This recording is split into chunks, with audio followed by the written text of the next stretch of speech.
but it's going to cause, I think, some dislocations here fairly soon. In fact, maybe by the end of the year, which means somebody's not going to get physical delivery that's demanding it. Something breaks. Hi, I'm Kaiser Johnson with Liberty and Finance, and this is the Miles Franklin Weekly Special for October 18th through October 25th, 2022. This week we feature 2023 Britannia in silver and in gold.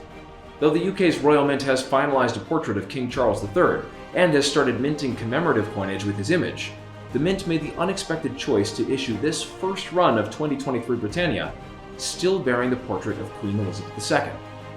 The silver Britannia comes in tubes of 25 and mint fresh monster boxes of 500 coins and is available at only $7.50 over spot. The gold Britannia is $85 over spot while this shipment lasts. And on that, both last week and the week before, we sold out of our 1 ounce specials by the Friday of their respective weeks. So if you'd like to ensure that you secure 2023 Britannia at this special rate, please don't delay. Our number for all orders is 1-888-81-LIBERTY. That's 1-888-815-4237. We're available after hours and on weekends, and we look forward to speaking with you. Hey everyone, this is Elijah K. Johnson with Liberty and Finance. And back with us today is our good friend David Morgan, the Silver Guru. David, thank you so much for joining us today. Well, thank you, Elijah. I always enjoy speaking with you. Well, it's great to have you. The YouTube channel for everyone to check out is Silver Guru, and the website, themorganreport.com. For anyone interested there, they all should be interested, definitely in all your work there. I would like to get your perspective on what is happening in the precious metal market, specifically silver. We're seeing a huge amount of demand on the retail side, where a lot of wholesalers are almost completely wiped out of product. We're also seeing when we're looking at the registered category, we're looking at only about 40 million ounces there. Can you explain what that means for our viewers, how that's low, and where do you think we go from here? Okay, so first of all, what's the first part of the question was, what's the silver market like? And you described it. And at the risk of sounding like hyperbole, it's bizarre. Why is it bizarre? Because the demand is so high, the premiums are so high, and been that way for quite some time. Unlike 2008, where we got the financial crisis and the paper price of silver was around 9, and the retail price was around 13, but that excessive premium fell back down to normal levels within a couple of months. We've been at these very high premiums in the retail side for months and months and months. It's curtailed itself briefly, but now the premiums are back there. We've got backwardation, we've got increasing lease rates, and we even have premiums on the wholesale bars, the 1,000-ounce commercial bars. So there's all of those positives, and yet we have the price sitting around, the 18 level, which doesn't really make sense. So now you asked me about the registered category, and the registered category, for people that don't know, is really what the dealer's inventory is. So on the exchange right now, as of yesterday, I just brought up the Excel sheet from the exchange, and the combined total of eligible and registered is 306 million ounces. The eligible category is 268 million ounces. And the registered category is 38,134,405.95 ounces. So it's down to less than 40 million. 40 million for thought purposes is about what the United States mints in a good year. And they've had years that they've minted more than 40 million ounces of silver eagles alone. So in other words, if you were to look at that amount of silver in the dealer category, it's good for, one product for 1 year. Well, that's just part of the thought process. The other part is how much has been drained off the COMEX and the LBMA over the last several months, and it's significant. I forget the start date, But I think the overall amount I'm going to approximate it about a year, has been about 2/3 of the inventory. At this rate, if the rate continues, you're going to be basically out of silver in by the end of the year, or could be. Would we be? I don't know. Could we be? Yes. I have seen these levels before, Elijah, a couple of times around the 30 million, rather 35 million. And in both instances, I was kind of rubbing my hands going, all right, this is it. What are they going to do? And both times that's happened in the past, metal flooded in from somewhere and liquefied the physical silver in the warehouses that are COMEX approved. I don't think that'll happen this time. The reason I say that is the LBMA is being drained as well. And what I'll repeat, backwardation, lease rates increasing, retail demand that won't quit.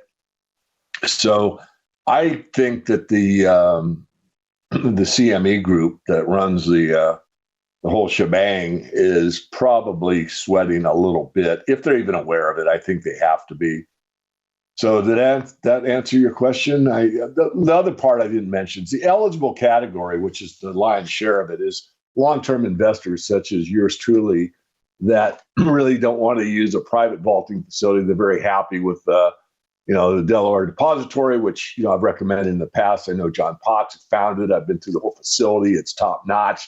That's a COMEX approved coins and things. They've been around forever. So these depositories that are holding it now, you've got J.P. Morgan, Loomis, and Brinks as well, and they're all good. I mean, they're all approved, and they all have their metal there. But those are people that are holding their metal for higher prices, generally speaking. Can some eligible move into registered? Yeah, it can, but it's very rare that it happens.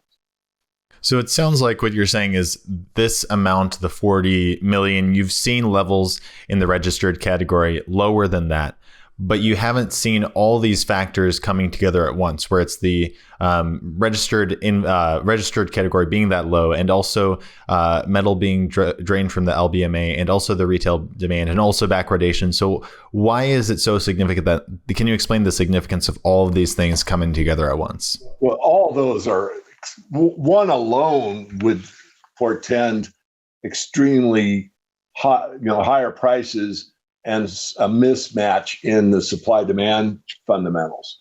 So when you go into backwardation, and the whole futures market is based on the present value of money or the future value of money. So that's what contango is. So when you buy a wheat contract, you have to pay more for a December 2024 contract than a December 2023 contract because of the future value of money. It's the interest rate. And that's basically what it is in all the commodities. But when you have backwardation, that means you have to pay more today than you do in the future, which is backwards. That's why it's called backwardation, which means that somebody somewhere needs it so badly right now that they're willing to pay a premium to get it. So that's backwardation. You look at lease rates, that's when there's plenty of metal, you can hardly get anything for it. There's a slight, 1% or whatever. But when supplies are tight, or the risk is greater, or a combination of those two, then the lease rate increases, and that's what's happening as well. So that's an indication of either one or both of those factors. Then the premiums speak for themselves. People understand what I've been preaching from day one, that all fiat fails and paper money is going, even the US dollar is going away eventually of all fiat, which means it's going to be mistrusted.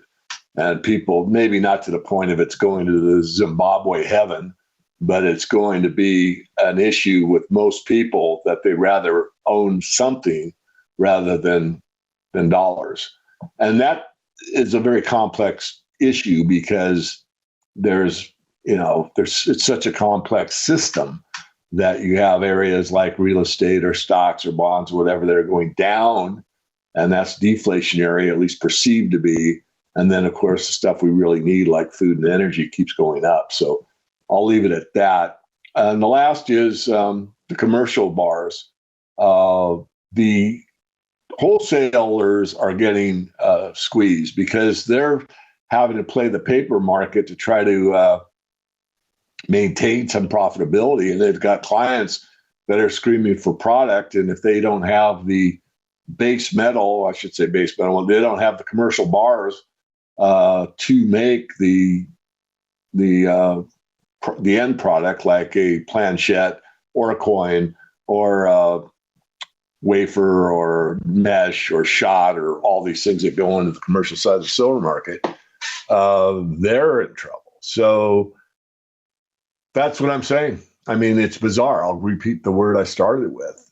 All these factors line up, and yet there's a handle on silver at a price where most silver producers are not making a profit. And that doesn't last very long. I mean, history bears that out. This is my opinion. This is fact. Whenever you get to almost any commodities, and silver's just, considered a commodity, special one in my view, but regardless, it's just on the commodities exchange. Whenever you get any commodity under the price of production, it doesn't stay there for very long. Can it go much, much lower? Yeah. Could silver go to 14? Sure. Could. I doubt it, but, that's just my opinion. I will tell you a fact. Well, as much as I can. Strong belief. If it went to 14, it's not going to stay there for weeks. It'll spike like silver typically does. It'll wash out a bunch of paper contracts. The shorts will cover and drive the price right back up to 18 within a day or two or three at the most. But I don't see that happening. Though could. If it does happen, that's how it'll occur, and that's what it'll look like. But it's going to cause, I think, some dislocations here fairly soon. In fact, maybe by the end of the year, which means somebody's not going to get physical delivery that's demanding it. Something breaks, and we're already seeing, you got this First Street depository, they're being looked at. You've got other depositories that have, being examined. I can't say too much. I got an NDA on a certain investigation, but people that, make darn sure where you have your silver. And some people do need to store it, and I understand that. And, COMEX warehouse receipt is probably as good as anything. And there are other depositories that I think are better than some of those. But you just have to be careful. The last place you really want to put your silver is in a bank safe deposit box. I think a lot of people might be asking, well, how do we see silver right now under $19 as we speak? But all these factors are converging at once, which are just incredibly bullish for gold or for silver. And it seems like the price should be sky high at the moment. Because the silver market is a derivatives market. The silver market is a paper market. What everyone talks about when they say the spot price is silver, what you're talking about is a piece of paper that's a contract that promises to pay either the reverse contract. So every long there's a short. So so for every winner, there's a loser, and it's an equal amount. So for someone that's long, for every dollar that goes up in silver price, they make 5,000. For everyone that's short on that contract, they lose 5,000 for $1 on the main exchange. So why is it? It's because the price based on what the derivative is so distorted that that's what we're talking about. It's like a mismatch of someone tagging something the wrong price at the grocery store or whatever. It's like, hey, this is this box of cereal is $3.19, and then you get up to the register and say, oh, that's the wrong price. That's the piece of paper on that box. It's really $4.50. Do you want it? That's what's going on, because even on the wholesale side, there's a premium that's being collected in many instances. So it's because the market has been distorted for so long that's what the algorithms basically have put the price at. And I thought we were going to escape it, but I'm a conservative. So when we got that $1 price move, I think we had a 9% move on a Monday, a couple of Mondays ago. And I thought that might be it. But knowing what I know, I needed to see follow through the next couple of days. It followed through a little bit on Tuesday. fell back on Wednesday. So I knew there wasn't enough momentum to break it free. And really, we need to get over 22 and a half to really see anything significant in the silver market. But I think it'll happen. I think it probably will happen before the end of this year, but it's frustrating. So I hope I answered the question. If not, ask it again. I mean, it's just because the system is a paper system or an electronic platform. And so the computer algorithms can put the price darn near anywhere. But the reality is there's a huge mismatch, and everybody that is in the physical market sees it. So sooner or later, something's got to break. And the exchange can't deliver, won't deliver, cash settles only. They up the margins, they change the position limits, which is what they should do, and they let the system balance. I mean, you shouldn't really be able to sell something that doesn't exist, but they do it all the time, right? I mean, I could come in and sell, and there's limits, but they never obey them. But they could, so it's unlimited silver in the paper form. Well, if there's an unlimited amount of something, what's the price? The value is pretty low. I mean, if there's an infinite amount of paper clips, you think you'd be able to sell one? You could just walk on the street and pick up all the paper clips you want. It would have zero value. And so just apply it to the derivatives market. So hopefully that's an answer. That's the answer. Whether or not you understood it, not saying you, Elijah, the audience, I'm not sure. But it's unfortunate that the way that it was developed was for farmers to hedge their agricultural products and not get burned, be able to lock in a profit on their crops every year, and I'm all for that.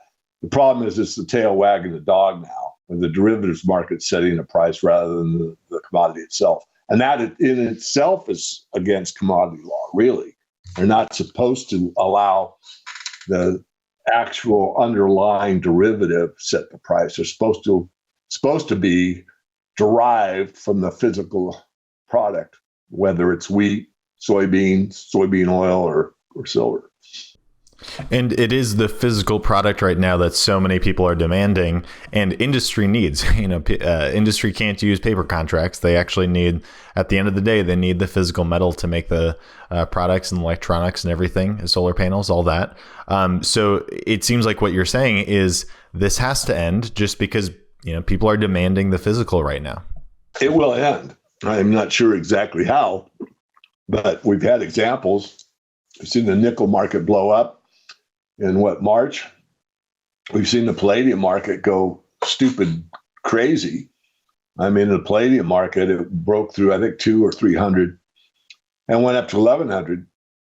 And believe it or not, you had to pay twice as much for a paper contract as you did for the physical commodity. So one contract in palladium is 100 ounces. It's 50 ounces of platinum. And so 1,100 times 100, 110,000 per contract? Is that right? And you had to pay double that to hold the paper, whereas you could own the metal itself physically for half that price. That's how distorted things could get in these paper markets. Well, you look at oil. Oil went to minus 40 for one day or something. So, anyone that's aware and an objective thinker can look at it and say, wait a minute. These paper markets are not really truthful, at least not all the time. Are they accurate? Well, how do you have negative $40 oil? I'll take you paying me $40 for oil all day long. So how do you settle that? So I think there's going to be, when this financial collapse takes place further, it's collapsing. I think a lot of these exotics, these derivatives on top of derivatives on top of derivatives will be gone forever. Forever meaning, several generations, because they are inaccurate. I mean, it's a mismanagement or a mismeasure, misallocation of capital, and it's just a bet. It doesn't physically do anything in the economy that's beneficial to anyone. It's gambling. It's somebody making a bet that you're going to turn left the next time, we have eye contact on the screen versus right. I mean, just insane, stupid stuff. And almost all of it's based on interest rates, which is going to be devastating to people that have made bets and side bets and all this on interest rates remaining low. Not going to happen. If we could talk about the U.S. Mint, you mentioned it before, how really on a good year, the U.S. is making 40 million or more Silver Eagles. But right now we're seeing a lot of inefficiency and actually the Mint not really abiding by what it is mandated to do, of produce as many Silver Eagles as the demand requires. But right now and because of that, we're seeing huge premiums, almost, upwards of, 80, 90%. Yeah, that's a good one. And I wish I had a really good answer. First of all, I just toured I didn't just, but back in the early part of the year, I toured the Sunshine Mint down in Las Vegas, and they make the planchettes almost exclusively. I think they're the only ones, there's one other that makes the planchettes or the blanks for the Silver Eagle program. And they're at full capacity, meaning that they are making all kinds of product for different mints and, 100-ounce bars and, all the commercial products, 10-ounce bars, all kinds of rounds, everything else. So really, it's not the highest priority for them. And I did sign an NDA, so I'll be a little bit careful with what I say. The other part I like to bring to everyone's attention is back at, I think it was the beginning of the year, the then mint master made a statement that there was a worldwide silver shortage. And I actually got a call from the Silver Institute after that statement was made that there would be a retraction on that statement. And there was. But I thought it was interesting that Mint Master of the U.S. Mint would say that there was a, world, I don't know if he used the word worldwide. He might have said global. I'd have to look it up. But he indicated there was a pretty massive silver shortage. That was retracted, but yet the Mint has been unable to perform up to their usual flow rate, and everybody knows it. And what's the real reason? And I don't really know. I've got some conjectures, and they're a little bizarre, so I really don't want to state them. What we do know factually is that they're not getting even close to what they're able to perform. And I think what will happen, and this is a educated guess, is once they change over to the 2023, there's always a huge demand in January. Everybody that wants a typeset will buy the new year, so they continue owning every year that's ever been minted. And then there's a lot of, let's say, entrepreneurs that will take them, slab them, advertise them, talk about them, and put a huge premium on them, saying, this is the first year, there's a lot of that goes on. So my point is that you might see 7 million, 8 million ounces in January, February 2023 because of this, what happens every year. It's just part of the market cycle. So we'll see. I do wish they were producing what the demand was, because if they were and the premiums were reasonable, a lot more, silver stackers would have a much bigger smile on their face. But there's still people that are willing to pay basically almost 100% premium now, which is pretty ridiculous. I mean, to buy a stock or, a house or bond or anything else, and it has to double in price for you to get to par what you bought it for. That's kind of a risk. When it comes to price distortions we're seeing out there, I know silver is one of them. Another one that you've talked about recently, and you said you recently purchased a lot of, is platinum. Can you expand on why you're so bullish right now on platinum as well? Well, I was very bullish on palladium, and rightfully so, and called it pretty well. I didn't get the exact top, although personally I did, because I had a fair amount of palladium. And I swapped it for silver. I think palladium was at 2,400 and silver's at 18, so I made that swap. But I read the Platinum Guild. I actually, one of the more elaborate speeches I gave was at the Four Seasons in Hong Kong years ago. Standard Chartered Bank was the promoter on that one, and I actually teamed up with some of the Platinum Guild. Anyway, I'm not trying to make a big story here, but I do watch the platinum market probably more than most out that you interview. And platinum can be used in a catalytic converter, either diesel or gas, even though we're misled by rhetoric from financial media.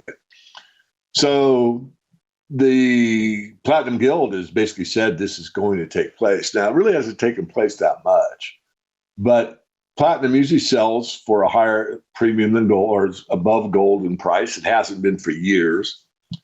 And it's 15 times rarer than gold. It can be substituted for palladium. It comes about 70, 80% from South Africa, which has energy problems, labor problems. The mines are very deep. The lower you go, the hotter it gets, and the grade's going down. Also, I did it primarily because of my age, and I've got enough silver and gold, at least I think I do.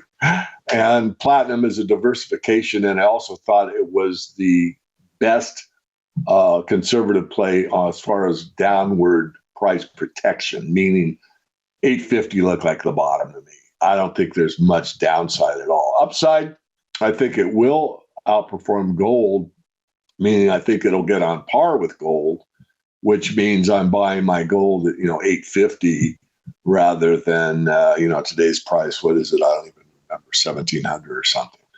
So I probably would swap back into gold if they got to par or close to it. But there's a lot to be said, but it's a tougher market because it's such a small market and the premiums are high, just like silver. Now, going into the end of the year, if you could kind of recap for our viewers what you're looking for in the silver market and expecting. I guess I have to say not a lot. I mean, we're going to come into tax loss selling, so the miners will probably continue to be devastated. There'll be a lot of bargains. And of course, I'll be addressing that in the Morgan report. So people that are, getting rid of the dogs and cats and getting into the highest, best quality, juniors, mid-tiers, and top tiers. So that's an opportunity as much as it is a negative. Then on the market itself, I don't know, Elijah. My gut is that something could give before the end of the year. Certainly it's lined up that way, but we've been saying this for so long. And, I'm not addicted to being right. I do like to be right. I like to be right most of the time. But I don't know. It's just dependent on a system that's so fragile and what happens. And the financial press, the mainstream press, the propaganda press, the Ministry of Truth, I mean, all these outlets are not very much in line with truth. They are in line with propaganda. So something rather significant could take place in the silver market, and yet it's pushed down or really not known, very widespread, very well by the mainstream. And that I think could happen. Again, I don't want to make too many conjectures or too many innuendos. I don't know. My gut is it's not going to be very exciting as far as price going into the end of the year, but don't be over shocked if something does pop up out of nowhere. I mean, if that black swan does hit the 747 at Mach 3, because, there are a lot of things that are so distorted in the entire system. And the one thing to think about is real estate down, stocks down, bonds down. Where are you going to go? And historically, you go to precious metals when things will get more and more uncertain. And all the asset classes except one are deteriorating, and gold's only lost, whatever it is, 12% for the year, but real estate's down 50%, stocks are down 50%, bonds are down 50%. Gold looks pretty good relative. Remember, gold's job is to preserve wealth, and relative to what gold's purchasing power is in the real estate market, the bond market, the stock market, it's actually doing pretty well because it's buying more per unit. That's another way to think about it, because as Mike Maloney and others have said, how do you price it? Well, you price it with what will it purchase? How many, barrels of oil will it buy? How many homes will it buy? How many? So that's something to give a bit of a surprise, a thought process to the holders of gold that are pricing it in U.S. dollars. If you're pricing it in pound sterling or the euro or almost any other currency except the ruble, you got a smile on your face. You're looking at a pretty high price paper-wise in the gold market. And people have got to remember that. And just because the dollar is the king, and it will be until the very end, and I've talked about the extra pyramid, we don't have time to go through it again, but I'm not surprised that the dollar is doing so well at this point in time. And it's a good indicator that the real move in gold isn't that far away. All right. Any last thoughts before we let you go, David? I know if you'd like to share with the viewers where they can find you online, themorganreport.com. Yeah, themorganreport.com. Get on the free email list. Make sure you go to the blog tab, hit the pull down menu, hit blog, and that's where all these interviews are. And also, I would encourage people to watch the Crypto Conspiracy number 24. There's 25 done. To watch them all, but the 24th has to do with the rollover into the new financial system starting in November. And we're not very far away. That should be very interesting. David, once again, thank you so much for your time, and God bless. God bless you. Thank you. Miles Franklin Precious Metals is one of America's oldest and most trusted bullion dealers. Miles Franklin is A+ rated and accredited by the Better Business Bureau, licensed and bonded, and has 0 complaints ever registered. Here at Liberty and Finance, we are licensed brokers with Miles Franklin. To order, simply call us, discuss your needs, and we will let you know our live inventory, prices, and availability, and lock in your order over the phone. Once your order is locked, the price is held for you regardless of market fluctuations, and the metals are reserved for you awaiting your settled payment. Within 1 business day of ordering, you will receive an email invoice detailing the order and payment instructions. Miles Franklin accepts payments by bank wire, ACH or electronic check, money order, check mailed priority mail, and cryptocurrency. The fastest forms of payment are bank wire and cryptocurrency. Upon settled payment, metals will ship out within 3 to 5 business days. You will receive tracking information via email. Domestic shipping charges are $15 for any order under 500 ounces of silver or 10 ounces of gold. For orders larger than that, domestic shipping is free. The package will be double boxed, fully insured, and labeled discreetly, with no indication of the contents inside. For your privacy, the name Miles Franklin will not even be on the package. To talk to myself, Elijah, my brother Kaiser, or my father Dunnigan, call 1-888-81-LIBERTY. That's 1-888-815-4237.